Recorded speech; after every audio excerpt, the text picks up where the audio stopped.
ከማያምኑ ጋር በማይመች አካሄድ አትጠመዱ። ወንድሞች ቸርች ሴት የለም ማንም አያድናችሁ። ምን ካልነገርኳችሁ ኢየሱስ ሞቶ የሸለመንን ሕይወት በየስርቻ ታርመጥምጡ እኮ ነው እያልኩ ያለሁት። አንዳንዱ ተክኗል፣ ሰይጣን ቀብቶታል። ሁሉንም ማሳመን ይችላል። አንዳቸውም እንዳይጠረጠሩት ማድረግ ይችላል። እችኛውም ስታገኘው ያለቅሳል፣ ያችኛውም ስታገኘው ያለቅሳል፣ ያችኛውም ስታገኘው ያለቅሳል። ለሁሉም ያለቅሳል። ሴቶች ደግሞ አለቀሰ ይላሉ። ካለቀሰ ሆዱ ባባ የሚለው አቤት ስታምኑ። አየር ላይ እንደዚህ እንደ እሳት አደጋ ሰራተኛ ተጥዶ ሌሊቱን በሙሉ ኔትወርኩን የሚያጨናንቅ ሰው አታዋሩ። በገዛ እጃችሁ እንደ ቴኒስ ኳስ መጫወቻ እንዳትሆኑ። ዛሬ አንድ ቆንጆ የሆነ ምሳሌ መሆን የሚችል እጮኝነት ላይ ምሳሌ መሆን የሚችል እጮኝነቱ በጣም ሰክሰስፉል የሆነ ትዳሩም ጥሩ ነበረ። ያው በትዳሩ ላይ ኋላ ማመሻሻ ላይ የገጠመው ነገር ቢኖርም በሱ ሰው ዙሪያ ነው የምናገረው። እጮኝነት ላይ ነው ማወራው። ዛሬም እንግዲህ መንፈሴ ላይ ያደላውን ነገር ነው የምሰጠው። ምክንያቱም አሁን ከረንትሊ በጣም ከፍተኛ ፍላጎት አለ ሀገሩ ላይ። በጣም የሚያሳዝናችሁ አንዳንድ ሰዎች ይዳከማሉ። ምንድነው ያለዚህ ወሬ የለውም እንዴ ይላሉ። ግን የሚገርመው ነገር ያለዚህ ወሬ ሊኖር አይገባም። እናንተም ካቻላችሁ ከዚህ ውጭ አታውሩ። ምክንያቱም ጾታዊ ጉዳይ እንዳይነሳ፣ ሪሌሽንሺፕ እንዳይነሳ፣ ሜሬጅ እንዳይነሳ የሚፈልግ አጋንንት ብቻ ነው። አጋንንት። እግዚአብሔር አሁን ከረንትሊ እንዲነሳለት የሚፈልገው እሱ ነው። ለምን ካላችሁኝ ሀገር የሚሰራው ቤት የሚሰራው ቤተክርስቲያን የምትሰራው በሱ ስለሆነ እሱ ላይ እንድንዘናጋ በጣም ይፈልጋል። እና አንዳንዶች ለማሸማቀቅ ይፈልጋሉ። ይሄንን ቶፒክ እንዳይወራ ይፈልጋሉ። ወንበዴ ስፒሪት የሚሰራባቸው ሰዎች ይሄ ቶፒክ እንዲነሳ አይፈልጉም። አመፀኛ ሰዎች፣ የተለያየ ልምምድ ውስጥ ያሉ ሰዎች ይሄ ቶፒክ እንዲነሳ አይፈልጉም። ቤተክርስቲያንን እየናቁ መመላለስ ስለሚፈልጉ ይሄ ቶፒክ ሲነሳ መቀመጥ አይችሉም። ያለባቸዋል፣ ቮሚት ይመጣባቸዋል፣ አይችሉም። ያቅለሸልሻል ይሄ ቶፒክ። ቅድስና ሲነሳ፣ ለእግዚአብሔር መለየት ሲነሳ፣ ንጽህና ሲነሳ፣ በጽድቅ መኖር ሲነሳ ያቅለሸልሻቸዋል። ትምህርት አለቀብህ ይሉኛል። የጸጋ ጉዳይ አታስተምርሙ ይሉኛል። ከዚህ በላይ ጸጋ ምን አለ? የኢየሱስን ደም ማግፋፋት አይቻልም ማለት ጸጋ ማጣት ነው እንዴ? ክርስቶስ ኢየሱስ አሳልፎ የሰጣችሁን ሕይወት አታራክሱት። ይሄ ሕይወት የሚራከስ አይደለም። ወዳችሁ ሚስ ብታደርጉት ድጋሚ ማግኘት አትችሉም። ኤሳው ቡክርናውን እንዳቃለለው መጽሐፍ ቅዱስ በኋላ ምንም እንኳን በእንባ ተግቶ ቢፈልገው ሊያገኘው አልቻለም ይላል። ሚስ አታርጉ። ቤተክርስቲያን መጣችሁ ከዳናችሁ በኋላ እግዚአብሔርን ጸጋ ከተቀበላችሁ በኋላ የተቀበላችሁትን መዳናችሁ መፈጸም አለባችሁ፣ መጠበቅ አለባችሁ። ለምንሰራው ለመዳን አይደለም። የዳንበትን እውነት ግን ጠብቀን መኖር አለብን። ንጽህናችንን ጠብቀን መኖር አለብን። የታጠበው ሕይወታችንን ጠብቀን መኖር ማሳደፍ የለብንም። ጸጋ ማለት ወደ ጌታ ቤት መተን ከዛ በኋላ ድሮ መርካቶ የነበረው ዱርየነታችን ቤተክርስቲያን መተን ተጠምቀን ዱርየነቱ እንዲቀጥል አይደለም። የእግዚአብሔር ፈቃድ አይደለም። እሱ አዲስ ሕይወት እንድንኖር ነው እግዚአብሔር የሚፈልገው። በክርስቶስ ኢየሱስ ደም የተገኘ ሕይወት እንድንኖር ነው የሚፈልገው። ስለዚህ ይሄ እንዲነሳ አጋንንት አይፈልግም። ለምን ካላችሁ ቤተክርስቲያንን መጨፈሪያ ቦታ ማድረግ ነው የሚፈልገው። ክለብ ማድረግ ነው የሚፈልገው። የርኩሰት ቤት ማድረግ ነው የሚፈልገው። ነገ ወንድና ወንድ የሚጋቡበት እንዲሆኑ ማድረግ ነው የሚፈልገው። ሰይጣን ረጅም ርቀት አስቦ ነው እየሰራ ያለው። ከነቃችሁ ንቁ። እናንተ ወጣቶች ንቁ። እናንተን ቁጭ ብድግ የሚያደርግ ስብከት ጠፍቶብኝ እንዳይመስላችሁ። እድሜን በሙሉ ነው ያገለገልኩት። ይሄ ግን እውነት ነው። እኔ በምሰራበት ቀን እናንተ የኔ ገንዘቦች ትሆናላችሁ እንዳለ እግዚአብሔር፣ ገንዘብ መሆን ከፈለጋችሁ ስሙ። በጣም ደፋር ትውልድ እየተፈጠረ ማን ምን አገባው በኔ የሚል መብቴ ነው የሚል የሥጋ ዘመዱን ማግባት የሚፈልግ በጣም ደፋር። በተለይ ትንሽ ሳንቲም ካገኘ ትንሽ የተማረ ከመሰለው ምንም ሕግም አይገዛው አይነት ሰው እየተፈጠረ። ስለዚህ ህዝብን ዝም ብላችሁ ግብስብስብስ የምታደርጉ ሰዎች ቆም በሉና ቤታችሁም የሚያድሩ እንግዶች ካሉ ክሊን አድርጉ። አካባቢው ያክስት ልጅ ነው፣ አጎት ልጅ ነው፣ ታታዬ ነው፣ ባባዬ ነው፣ ፑፑዬ ነው ምናምን ተባብላል የምትደረደረው። አያችሁ፣ ይሄንን ማሰብ እንጂ መጥፎ ነው። እሱ አደጋ ያመጣል። እንደ ቀልድ ተጀምሮ ኬዝ ሆኗል አሁን። ስለዚህ እኛ እኮ ቀድመን ነው ችግሩ ከተፈጠረ በኋላ ከምንጮህ እንደ ቤተክርስቲያን መሪ እኔ ከችግሩ ከመፈጠሩ በፊት እያወራው። አንዳንዶች እብድ እያላችሁ ነው፣ የሚያሳብድ ነገር ያሳብዳችሁ አይደላችሁ። ነገ ነው የሚገባህ ማወራው ነገር። ወይኔ ቸሬ ያለው ነገር ትላለህ። እየመጣ ነው፣ ጎርፍ ነው የሚመጣው። መጀመሪያ እግዚአብሔር የሚገዛችሁ መሆናችሁን ቼክ አድርጉ። ከዛ በኋላ ነው ቀጣይ ስቴፕ የምትሄዱት። መጀመሪያ መንግስት ይኖራችሁ፣ የምትተዳደሩበት መንግስት ይኖራችሁ። የሚቀድመው ይሄን የሚቀድመው መኪና አይደለም፣ መንጃ ፈቃድ። እውነት ውሸት? መንጃ ፈቃድ። መኪናው ፈልጋለሁ መኪና ምናምን የሚሉ ሰዎች አሉ። አሁን በጠይቅ ራሱ ሁላችሁም ልጃችሁም ተውት። መንጃ ፈቃድ አለው ወይ ብለው የለውም ብዙ በቃ ጮኝነት ላይ እኮ እንደሱ አይነት ነገር ካወራችሁ ወይኔ ጆሮሽ ቅጠሉ ደስ ሲልሽ ቅጠልሽ ይነዳል። ቅጠልሽ ይነዳል። በቃ ሌላ ታሪክ የለው። እኔ እኮ አፍንጫሽን ስወደው ሲል አፍንጫሽ ይነዳል። እንደሱ እኮ ነው። ቁጭ ብላችሁ እሱን አታውሩ። እኔ እኮ በጣም ወድልህ እኮ ፓክህን ነው። ተይ። ለመጽሐፍ ቅዱስ ቅድሚያ ይሰጣል ወይ? ለህጉ ይታዘዛል ወይ? እንዴት ነው እሱ ላይ ያለው ሐሳብ? ጸሎት ላይ እንዴት ነው? የእግዚአብሔር ቃል ላይ ያለው ነገር እንዴት ነው? አገልግሎት ላይ ያለው እንዴት ነው? መሰጠቱ ምን ይመስላል? ለቤተ ክርስቲያን የሚሰጠው ክብር ምን ይመስላል? ስለ ሀገሩ ምንድነው የሚያስበው? ስለ መኖር ሲያስብ ምንድነው የሚያስበው? ወደፊት የት ነው መኖር የሚያስበው? አንዳንድ ሰው እኮ ያገባው እኮ የሌለ ሰው ነው። የለም እኮ ሰውዩ አየር ላይ ነው። 6 ቦታ ምናምን አስገብቷል ሊበር ደላላ እጅ ላይ ማት ዶክሜንት አለ። እንደዚህ አይነት ሰው እንዴት ያደርጋል? ስለዚህ ስክን ብሎ በስነ ስርዓት መቆም ያለበት ሰው መሆን አለበት እጮኛ ስታስቡ እንጂ ስለ ልጆች ብዛት፣ ስለ ሴክስ፣ ስለምትወደው ነገር፣ ስለ ቅጠሉ፣ ስለ ጆሮ ግንድ ምናምን አታውሩ። በጣም ገራሚ ሰዎች እየተፈጠሩ ነው። ወንድም ሴትም ውሽታም ምን እያረግሽ ነው? አሁን ሻወራብራብራ እየጸለይኩ ነው። የምሬን እኮ ነው። ለጉረሰሪ ቁጭ ብላ ማለት ጉረሰሪ ኮርነር ይዛ ቁጭ ብላ ሃሌሉያ ጸሎት ላይ ከኋላ እኮ ቆሟል እሱ ሌባ ወንበዴ እንዴ ሻራራባራባ። ይሄ ሻራባራ ከየት እንዳመጣሽው ይጠየቃል፣ ይፈተሻል። ጅኒ ነው ያቀበለሽ። እንዲህ አይነት ሰው ጋር ዴታ አታርጉ። ስለዚህ ለይስሐቅ ሚስት ሲመረጥለት ከከነዓን ሴቶች ልጆች እዚህ ካሉት ሴቶች ልጆች ልጅ እንዳያገባ። ቆንጆ የምታምር ሴት ስለሌለች ተግባቢ ሴት ስለሌለች ነው አለች። ግን ነው ለልጄ ከዚህ ከከተማው ሰዎች ከከተማው ሴቶች መካከል ልጅ እንዳይወሰድ አለ አብርሃም። ሂዱና አንብቡ ዘፍጥረት ምዕራፍ 24 ከ1 እስከ 4።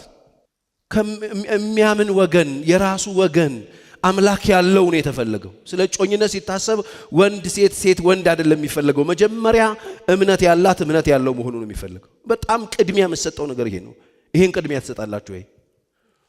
አብርሃም ለልጁ ሲመርጥለት እምነት ያላት አምላክ ያላት። አብርሃም ሸመገለ፣ ብዙ በዘመኑ ማረጀ። እግዚአብሔርም አብርሃም በሥራው ሁሉ ባረከው። አብርሃምም ሎሌውን የቤቱን ሽማግሌ ከብቱንም ሁሉ አዛዥ አለው። እጅህን ከጭኔ በታች አድርግ፣ እኔም አብሬ ከምኖራቸው ከከነዓን ሴቶች ልጆች ልጄን ሚስት እንዳትወስድለት።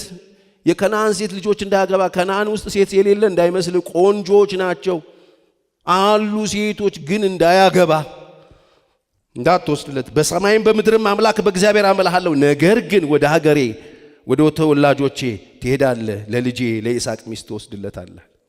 ሚስት በጣም ታስቦበት የሚሰራ ነገር ነው እንጂ አይገርም። የሆነች ቆንጆ ነው ሙድ ያላት ምናምን እንትና እኮ አይችልም አይባል። ልቧ ለጌታ ቀርብ ነው። የሚገርማ መዝሙር በጣም ነው የምትወደው ይላል። አንተን ትወዳለች በህታ አድርገህ ስለምታስተምር ወዳ ነው ላትወድ ነው። ስለዚህ የሚመረጠው በስነ ስርዓት ባህሪ ያለው ነው፣ አምላክ ያለው ስርዓት ያለው። ለዚህ ነው መጽሐፍ ቅዱስ ይነግረን በሁለተኛ ቆሮንቶስ 6:14 ከማያምኑ ጋራ በማይመች አካሄድ ምን አትበሉ። ዛሬ እኮ የምትሰሙ ከሆነ እኮ ትድናላችሁ። ምክንያቱም ካላችሁኝ ይሄንን ቃል እዚህ ጋር ሳሰፍረው የእግዚአብሔር መንፈስ በጣም ብዙ ሰው ይተርፋል ብሎኛል። በዚህ ቃል ከማያምኑ ጋር ፍቅር የያዛችሁ፣ ከማያምኑ ጋር በጣም የተያያዛችሁ፣ ወጥመድ ውስጥ የተቀረቀራችሁ፣ መውጣት ያቃታችሁ ወንዶችም ሴቶችም በኃይለኛ ፍቅር የተቃጠላችሁ ያላችሁ፣ ሰው ያላየላችሁ የታሰራችሁ ሰዎች ያላችሁ፣ ወደ ሞት የምትነዱ እግዚአብሔር ውጡ ይላችሁ። እግዚአብሔር ለቁም ነገር ጠርቶት እስራኤልን ተግዳሮት ሊገለብጥ ጠርቶት ናዝራዊ አድርጎት እግዚአብሔር ለራሱ ለይቶት አንተ የኔ ነህ ብሎት እስራኤልን ትታደግልኛለህ ብሎት ነፃ አውጪ ነህ ብሎት እግዚአብሔር በክብር ጠርቶት ሳምሶን ጠርቶት ተምና ወረደና ሴት ወደደ ይላል መጽሐፍ ቅዱስ። ምን ነው ሲሉት ወላጆቹ ለዓይኔ አማረችኛል። አየህ ለዓይኔ አምሮ አይደለም መግባት ያለብህ። ዓይኔ አትበል፣ ዓይነ ስብህ እንዳይጠፋ። በዓይኔ የምታየው ነገር ልክ ባየኸው ሰዓት አልቋል፣ ሌላ ታሪክ የለም። በቃ ቁንጅና ምናምን የምትደነግጡበት ነገር ያያችሁ ሰዓት አልቋል፣ አልጨረሰ። ቀጣይ የሚያኖርህ ግን ባህሪ ነው፣ ማንነት። ስለዚህ ባህሪ ላይ ትኩረት አድርጉ፣ ማንነት ላይ ትኩረት አድርጉ። መሳፍንት 14:3 አባትና እናቱን ካልተገረዙት ከፍልስጥኤማውያን ሚስት ለማግባት ትሄድ ዘንድ ከወንድሞች ሴቶች ልጆች ከሕዝቤ ሁሉ መካከል ሴት የለምን አሉት። ሴት የለም። ለዓይኔ እጅግ ደስ አሰኝታኛለች። ምን እያደረገች ይሆን? እሱ ሲያያት ጭኗን ትከፍትና ታሳየው ይሆን? ለዓይኔ እጅግ ደስ አሰኝታኛለች። ምን አርጋለት ይሆን? ክፍት ምናምን ታረግለት ይሆን? የመኝታ ቤቱን አስፋልት ላይ ሳምሶን ያ ጀግና ሰው፣ ያ ሺዎችን የሚከምር ሰው፣ ያ በአህያ መንጋጋ ሺህ የሚከምር ሰው፣ በዝሆሌት ድንጋይ መጥቶ ውሃ የሚወጣለት ሰው፣ እግዚአብሔር በክብሩ የሚሰራበት ሰው፣ እሳት ላዩ ላይ ያለ ሰው፣ እስራኤልን ነፃ ሊያወጣ የተጠራ ሰው፣ ናዝራዊ ሰው፣ በስተርጅና ለእናቱ ጸሎት መልሶ ነው የመጣ ሰው ሳምሶን። የእስራኤል ዓይን፣ የእስራኤል ዓይን፣ የእስራኤል ጉልበት፣ የእስራኤል ክብር መመለሻ ምክንያት የነበረው ሳምሶን። የሚያሳዝን ሳምሶን ዓይን ሆኖ፣ የእስራኤል ዓይን ሆኖ እንደ ዓይን አልኖረም። ራሱን እንደ ተራ ሰው ያርመጠምጥ ነበረ። ዓይነ ስቡን አወጡት፣ ጎልጉለው አወጡት። ዓይኑ ጸጉሩን ላጩት፣ ድሬዱ ወደቀ። መላጣ ጉድጓድ ዓይን ኖሮ አልሞተም። እንደዛም ሆኖ ተጫወቱበት። አይገርም? እግዚአብሔር ሲናገራችሁ የማትሰሙ ከሆነ መጫወቻ ትሆናላችሁ። ስሙ። እግዚአብሔር ሲናገራችሁ የእግዚአብሔር ቤት ኑሮ፣ የእግዚአብሔር ቤት ስርዓት ቀሎባችሁ፣ ከእግዚአብሔር ጋር መኖር ቀሎባችሁ፣ የመንፈስ ቅዱስ ነገር ቀሎባችሁ፣ የእግዚአብሔር ኃይል ቀሎባችሁ፣ ቃሉ ቀሎባችሁ፣ ዓለም ላይ ወርዳችሁ ለዓይኔ ያማረ የምትሉት ነገር ዓይነ ስባችሁን ያጠፋዋል። ምንም ማድረግ እንደማይችል አወቅ። መጨረሻ ላይ እኔ እኮ አላደንቀውም፣ ታውቃለህ፣ አሟሟቱን አላደንቀውም። መጨረሻ ላይ አጥፍቶ ጠፊ ሆነ፣ አሸባሪ ሆነ። ይሄ አገልግሎት አይደለም እኔ አልለው። ትንሽ ጸጉሩ ማደግ ሲጀምር ሰዎች ተሰብስበው ሳምሶን መጥቶ እንዲጫወትላቸው አንፊ ውስጥ አምጥተው መጫወቻ ሲያደርጉት ብላቴናውን ጠራውና ይላል፣ በጣም የሚያሳዝነኝ አትሊስት ይሄን ብላቴና እንኳን ውጣላለሁ፣ ምሰሶና ሲዘኛለሁ ይላል። ብላቴናን ጠርቶ ምሰሶ አስያዘው። አቡሽዬ ከዚህ አካባቢ ጥፋ አላለው። አንድ ጊዜ ብቻ ምን ታረግበታል? አንድ ጊዜ ሳስብህ፣ አንድ ጊዜ ኃይል ስሰጥ ምን ታረግበ? አታውቀውም። አየህ ምን ያደርግልሃል? ለምን እንኳን ኃይል እንደሚጠይቅ አቆም። አጥፍቶ መጥፋት የሚባለው እዛ ጋር ተጀመረ። ደረመሰ። እሱ ህዝቡ ፍላጎት አለ፣ ፍላጎት ይታረዳል። መሻት አለ፣ ይታረዳል። ፍላጎታችንን ደሙን እያፈሰስን እየገደልነው ስለ ዓላማችን እንኖራለን። ለፍላጎታችን ብለን ግን ዓላማን አናርደው። ትውልድ ምን እንዲቀበል ነው የፈለጋችሁት? ምን ይኑረው? የእግዚአብሔር ቤት አገልጋይ፣ የእግዚአብሔር ቤት ልጆች፣ የእግዚአብሔር ቤት ምእመናን፣ በክርስቶስ በደሙ የተጠራው ማህበረሰብ እግዚአብሔር መኖሩን ምልክት ሆኖ ካላቆየው እግዚአብሔርን ማን ነው ለትውልድ የሚያወርሰው? ነው እኮ። ሁላችንም ፍላጎት አለን፣ እንሂድና ለፍላጎት እንሙት። ማን ነው እግዚአብሔር አለ ብሎ ነገም ይኖረው መሬት ላይ? ትናንትና እኮ እነዛ 7 አብያተ ክርስቲያናት የነበሩበት ቦታ እኮ ዛሬ አንድ ቤተ ክርስቲያን የለም። ታውቃላችሁ? እዚህ መጽሐፍ ቅዱስ ውስጥ የነበሩት ሰዎች ማን ነው ይሄንን የሚያወርሰው? ማን ነው ነገ በቤተ ክርስቲያን ትውልድ መጥቶ እግዚአብሔር አለ ብሎ የሚያመልክ ትውልድ ይኖረናል ወይ? ነው ቀልድ እኮ አይደለም። ያዝን ማቆየት ካለብን እኛ ፍላጎታችንን ገለን ለዓላማ መቆየት አለብን። ለትውልድ ማንን ለመስጠት? እግዚአብሔርን ለማውረስ አለ እንጂ የመጨረሻው ዘመን ምልክት አምልኮት መልክ አላቸው፣ ኃይሉን ግን ክደውታል ይላል። እነሱን ሆነን ማለፍ የለብንም። ኃይሉ ይሰራል ዛሬ። እስቲ አሜን በሉኝ። አዎ እኔ መኖሬ እግዚአብሔር መኖሩን ምልክት መሆን ካልቻልኩ ምን አደርጋለሁ? ምን እሰራለሁ? ለመጣው ከመርካቶ፣ ለመጣው ከአውቶቡስ ተራ፣ ለመጣው ከአሜሪካን ግቢ ዛሬ እግዚአብሔር አለ ካላለ ትውልድ እኔ ምን አደርጋለሁ?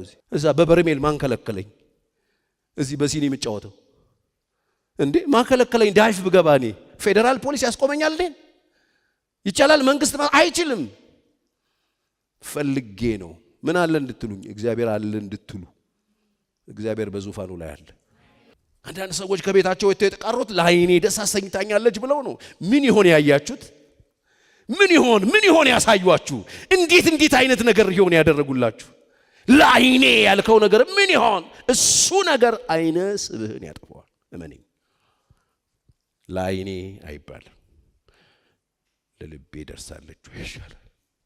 እቺ ሴትዮ ለእግዚአብሔር ደስ ታሰኛ። ለኔ የሚለውን ተውና ለዓይኔ የሚለውን ተውና ለእግዚአብሔር ደስ ታሰኛለች። እግዚአብሔር በዚህ ሴት ደስ ይለዋል፣ ደስ ይሰኝባታል ወይ ብላችሁ ብትጠይቁ በጣም አሪፍ ነው። ለምን ካላችሁ ለጌታ ያልሆነ ለእናንተ ስለማይሆን።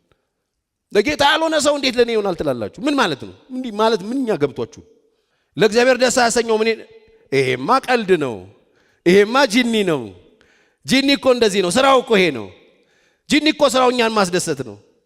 እኛን ሰይጣን አስደሰተን ማለት እግዚአብሔርን አናደደው ማለት እንደሆነ ያውቃል። በምንም ታምር ሰይጣን አጽናንቶን እኛ እንድንደሰት የእግዚአብሔር ፍቃድ አይደለም። እግዚአብሔር ደስ ነው የሚለው እንደ ባሪያዬ እንደ ሙሴ ይለዋል እኮ። ሙሴ እኮ ዛሬ እኮ አይደለም እንዳይመስላችሁ፣ እዛ ድረስ ገዛ ከፈርዖን ቤት እያለ ነው እግዚአብሔርን ማስደሰት የጀመረው።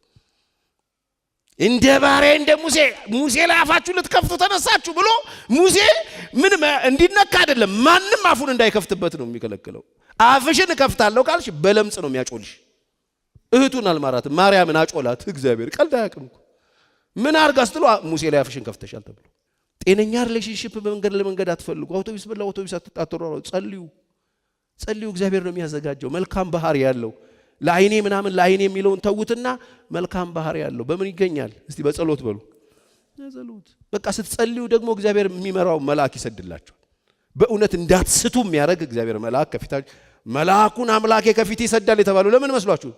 እጮኛ ፍለጋ እኮ ቃል በቃል መጽሐፍ ቅዱስ እኮ የሚያወራው ስለ እጮኛ መልአክ ይሰደዳል። አይገርምሽ?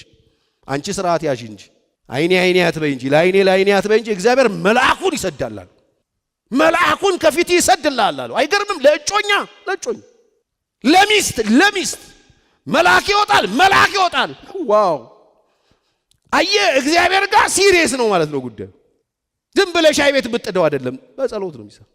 ዘፍጥረት 24:7 ከአባቴ ቤት ከተወለድኩበት ምድር ያወጣኸኝ ይህችንም ምድር እሰጥሃለሁ ብሎ የነገረኝን የማለልኝን የሰማይ አምላክ እግዚአብሔር እርሱ መልአኩን ከፊት ይሰድልሃል አለው። እርግጠኛ ነው አብርሃም፣ መልአኩን ከፊት ይሰድልሃል። ከዚያም ለልጄ ሚስት ትወስዳለህ፣ ሴቲቱም ካንተ ጋር ለመምጣት እምቢ ያለች እንደሆነ ከዚያ ከቀረብኩልህ መሐላ ንጹሕ ነህ። ልጄን ግን ወደዚያ አትመልሰው። ሎሌውንም ከጌታው ከአብርሃም ጭን በታች እጁን አደረገ፣ ስለዚያም ነገር ማለለት። ሎሌውም ከጌታው ግመሎች መካከል 10 ግመሎችን ወስዶ ከጌታው ዕቃ መልካሙን ይዞ ተነስቶም ወደ መስጵጦሚያን ወደ ናኮር ከተማ ሄደ። እርግጠኛ ነው አብርሃም። እምቢ ካለች አንተ ነፃ ነህ፣ ግን እኔ መልአኩ እንደሚሰድ አውቃለሁ አለ እግዚአብሔር። ለምን? የምር ነዋ። እግዚአብሔር መልአክ ይሰዳል። እናንተ ስርዓት ይዛችሁ ጤነኛ ነገር ያዙ እንጂ እግዚአብሔር መልአክ ይሰዳል። የእናንተን ቤት የሚሰራ መልአክ ይሰዳል። አሜን አትሉ? ለቅሶ ቤት አስመሰላችሁት። እስቲ በደንብ አሜን በሉ ወጣቶች፣ በደንብ አሜን በሉኝ። እዚህም እዛም ያላችሁ በደንብ አሜን በሉ። እስቲ ምርቃት እኮ ነው ትላለህ እንዴ? በደንብ አሜን በሉ። አዎ ስርዓት ያዙ፣ መልአክ ይሰዳል እግዚአብሔር። አንተ በስርዓት ስትሆን ደግሞ እግዚአብሔር ይመርጥልህ። መልካም ልብ ያላት፣ ስርዓት ያላት፣ ጨዋ። አይገርምህም? ግድ የላችሁም። እኔ በጣም ብዙ ወጣቶች ተለክፋችሁ ስላየውን እኔ አጭሮ እንዳሉት የሚሉ ሴቶች የምሬ ስለገጠመኝ ምን አንቺ ሸንኮራ አይደል እየከረከምሽ እንዳያልቅብሽ ነው እንዴ? የምሬን እኮ ነው። ምንድነው ያሰብሽው? እኔ አንቺ ያልገባሽኝም እኮ አንቺ ልጅ። አይኔ በቃ እግዚአብሔር የፈለጉትን አይነሳም። አዎ አይነሳም፣ ግን በቃ አጭር ቢሰጥሽ አትቀበይም? አንዳንዶቻችሁ እግዚአብሔር እኮ እያያችሁ ነው። እቺ ልጅ ርያ እንደበላት አራሟት ነው ምናም እያለኝ ነው። ሲሪየስ ሆኖ ዘግተው ቁጭ ያሉ ሰዎች አሉ። እኔ ግድንግድ ስልክ እንጨት ምን ልታረጊው ነው? የመንገድ መብራት ምናምን ላይ ልጥምጂ? አዎ ገባው ቃልዬ። የምሬ ነው እኮ በብዙ ነገር እኮ ምን ሆናችሁ ነው? ሰው ግድ የላችሁም። እግዚአብሔር ሰው ይስጣችሁ። እኔ አልወድም። ማጥቁ ኪድ እኮ ነው ሰብስበን ቁጭ ያለ። ዝም ብሎ እድሜ ብቻ የሚያስቆጥር ህፃናት ሰብስበን ቁጭ ብለና ኧረ ንቁ። አሜን በሉኝ። አምላኬ ያንቃችሁ፣ እንደው በሆነ ነገር ያንቃችሁ። እንዴ መልካም ባህሪ ያለው ይስጣችሁ። ምን ያረጋል? ታላቅ ግድንግድ ባህሪ የሌለው ግድንግድ ከሆነች ራሱ እየጠፈጠፈች ነው ነግሬ ለልጁን በእግዚአብሔር እንደ በገብርኤል እየተባለች በእውነት በእናትሽ ሰበብ ይሆንብሻል እየተባለች ቅጥቅጥ እያደረገችው ጎረቤት የሚያስጠላው ልጅ አለ። ከሽከሽ ብሎችን የሚያክል ሰውዬ እንትልጉት አስብበት። አብረ እሱንም ነገር ማሰብ ይጠቅምሃል። የምትገኘው ሴት አለ ደረደረላት የሚያስፈልገውን ነገር። አሁን ሄጄ ውሃ ጠጪኝ ስላት አንተም ጠጣ ግመሎችም ይጠጡ የምትለኝ እሷ ትሆን አለ። በቃ መለያው ይሄ መልክ ነው የሚሰራው። ይሄንን ባህሪ ነው። መልሱልኝ። ውሃ የሚያጠጣው መልክ ነው ባህሪ ነው? ባህሪ ነው። ሰውየው የጸለየው ስለምንድን ነው ማለት ነው? መልካም ስብዕና ያላት፣ መልካም ባህሪ ያላት፣ እሺ ባይ፣ ጨዋ ሴት፣ ታዛኝ ሴት ስጠኝ።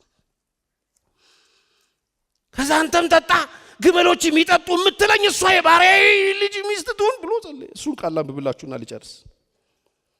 ተመልከቱ ዘፍጥረት 24:17 ከ11 እስከ 14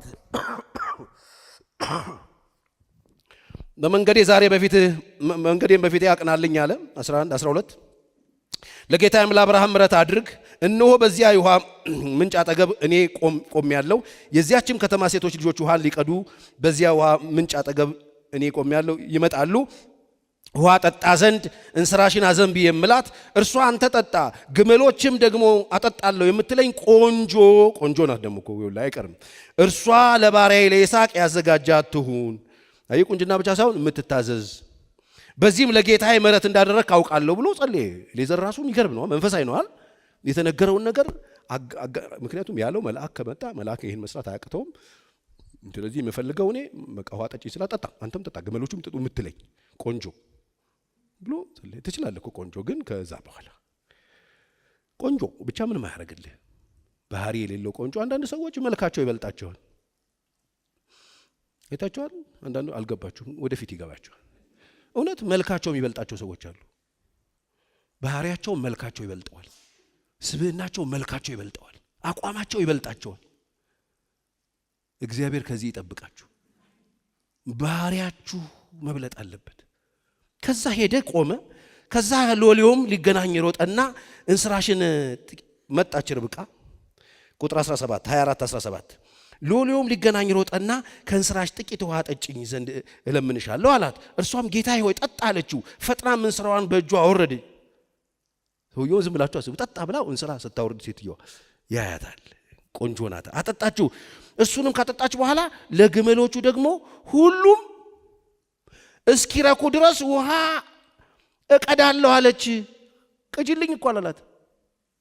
በቃ አየ መልካምነት የሚፈነዳን እቀዳለሁ አለች። ፈጥናም ውሃውን ከእንስራዋ በማውጫው ውስጥ ገለበጠችው። ደግሞም ልትቀዳ ወደ ጉድጓድ ሮጠች። ለግመሎቹም ሁሉ ቀዳች። ስንት ግመል ነው ይዞ የመጣው ሰውየው? ስንት ግመል? 10 ግመል ነው ታውቃላችሁ።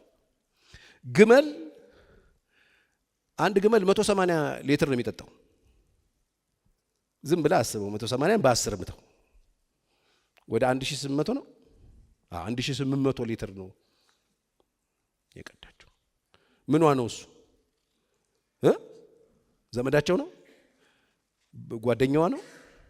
በቃ መልካምነቷ ትርፍርፍ ያለ ነው። ጠጣ፣ አንተም ጠጣ፣ ልጆች ቅም እነሱ ቢጠጡ አንተ ብቻ አይደለም ብላ 10 ግመል እስኪረኩ።